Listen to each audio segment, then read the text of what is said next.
Rizky Bilar laporkan Satria Mulia ke polisi. Dinilai sebarkan berita hoaks. Rizky Bilar hingga kini masih berkutat dengan pemberitaan KDRT meski telah dianggap selesai.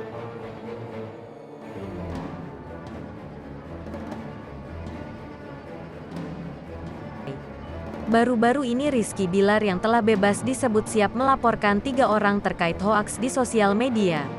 Salah satunya adalah Satria Mulia.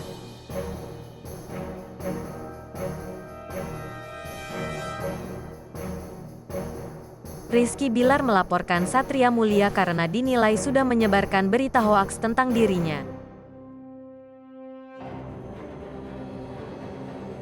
Satria Mulia sempat menyebut Rizky Bilar diduga menjadi simpanan seorang waria di masa lalu. Hal tersebut secara tidak langsung dibantah oleh Rizky Bilar. Rizky Bilar bahkan siap melaporkan Satria Mulia ke pihak berwajib. Dikutip dari kanal YouTube Cumi Cumi, Indra Tarigan mengaku akan membantu Rizky Bilar sebagai saksi.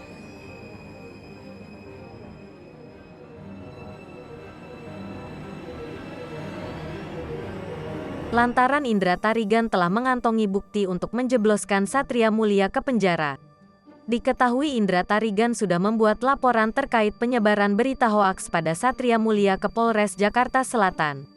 Hari ini kedatangan kami ke Polres Jakarta Selatan untuk konsultasi dan membuat laporan terhadap saudara SM, Satria Mulia. Beber Indra.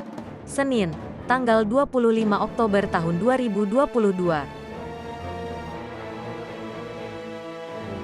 Indra Tarigan menyampaikan terkait pernyataan Satria Mulia yang disebut sebagai hoaks. Yang berita hoaksnya mungkin kalian udah tahu ya. Berita hoaksnya yang selama ini ia gembar-gemborkan itu semua hoaks dan tidak benar. Jelas Indra Tarigan. Rizky Bilar sempat meminta Indra Tarigan untuk menjadi pengacaranya. Namun hal tersebut ditolak oleh Indra Tarigan. Indra Tarigan lebih memilih menjadi saksi.